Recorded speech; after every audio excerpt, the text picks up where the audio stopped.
कहते हैं भारत की राजनीति का दिल उत्तर प्रदेश में धड़कता है, क्योंकि सत्ता तक पहुंचने की सीढ़ी उत्तर प्रदेश से ही होकर गुजरती है। और यही वजह है कि उत्तर प्रदेश के नेता राष्ट्रीय राजनीति के केंद्र में रहते हैं। जब जब यूपी की सियासत का जिक्र होता है, तब उन चेहरों का भी जिक्र जरूर होता है जिनकी पहचान सत्ता से नहीं बल्कि दबदबे से बनी होती है।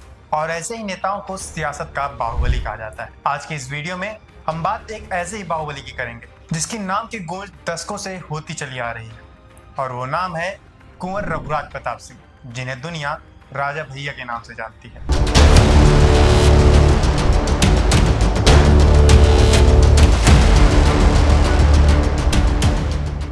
राजा भैया एक ऐसा नाम जो राजनीति, राजशाही और रौब तीनों को एक साथ समेटे हुए है। जेल से लेकर विधानसभा तक जिनकी कहानी फैली, वो राजा भैया आज भी उत्तर प्रदेश की राजनीति में बाहुबली शक्ति का प्रतीक माने जाते हैं। भले ही भारत में रियासतों का दौर खत्म हो चुका हो, लेकिन प्रतापगढ़ की जनता आज भी कुंवर रघुराज प्रताप सिंह को अपना राजा मानती है। इस इलाके में उनकी लोकप्रियता किसी राजनीतिक नेता की नहीं बल्कि एक शासक की तरह है। 31 अक्टूबर 1967 को कोलकाता में जन्मे राजा भैया बचपन से ही शाही ठाठ में पले बढ़े। उनके पिता उदय प्रताप सिंह भद्री रियासत के उत्तराधिकारी थे और अपने समय में भी काफी प्रभावशाली रहे। कहा जाता है कि दबंगई इस परिवार के खून में रही है। इंदिरा गांधी के दौर में जब उदय प्रताप सिंह ने 1974 में अपनी रियासत को स्वतंत्र राज्य घोषित कर दिया था, तब दिल्ली तक हलचल मच गई थी। तत्कालीन प्रधानमंत्री इंदिरा गांधी ने सेना तक भेज दी थी और तब से लेकर आज तक इस परिवार की कांग्रेस से दूरी बनी रही। उदय प्रताप सिंह आरएसएस से जुड़े रहे, जबकि उनके पिता और राजा भैया के दादा बजरंग बहादुर सिंह का संबंध कांग्रेस से बेहतर रहा। साल 1993 में राजा भैया ने राजनीति में कदम रखा, जब वो सिर्फ 26 साल के थे। उस समय कुंडा सीट पर कांग्रेस के नियाज हसन का दशकों से दबदबा था, लेकिन पहली कोशिश में राजा भैया ने नियाज हसन को मात देकर इतिहास रच दिया। वो निर्दलीय चुनाव जीते और तभी से कुंडा की सियासत उनके नाम पर ठहर गई। उनकी दबंग छवि, शाही अंदाज और जनता के बीच उनकी पकड़ ने उन्हें देखते ही देखते पूरे प्रदेश में एक प्रभावशाली नेता बना दिया। राजा भैया ने आगे चलकर बीजेपी और समाजवादी पार्टी दोनों के साथ मिलकर सत्ता का स्वाद चखा। कल्याण सिंह की सरकार में उन्हें पहली बार मंत्री बनाया गया और इसी दौरान उनकी नजदीकियां राजनाथ सिंह से भी बढ़ी और आज भी उन्हें राजनाथ सिंह का करीबी माना जाता है। बाद में उन्होंने समाजवादी पार्टी के साथ कदम मिलाया और अखिलेश सरकार में खाद्य एवं रसद मंत्री बने।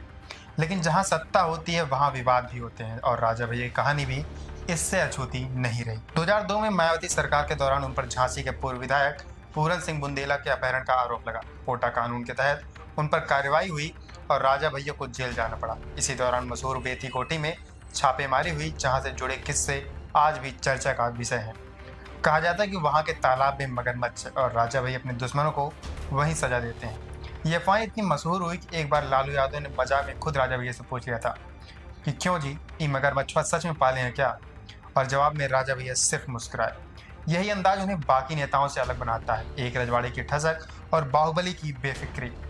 2010 में भी उन्हें जेल जाना पड़ा और इस बार पंचायत चुनाव के दौरान धमकी के आरोप है, लेकिन हर बार की तरह वो बाहर आए और सियासत में और मजबूत होकर लौटे। 2012 में जब समाजवादी पार्टी की फिर से सरकार बनी और अखिलेश यादव मुख्यमंत्री बने, तब राजा भैया एक बार फिर से मंत्री बने। लेकिन 2013 में उनके जीवन का एक और बड़ा विवाद सामने आया। प्रतापगढ़ के डीएसपी जियाउल हक की हत्या का केस। राजा भैया पर हत्या का आरोप लगा और उन्हें इस्तीफा देना पड़ा और ये मामला सीबीआई तक गया। हालांकि सीबीआई ने राजा भैया को क्लीन चिट दे दी, लेकिन इस घटना ने राजा भैया के राजनीतिक सफर को हमेशा के लिए विवादों के घेरे में डाल दिया।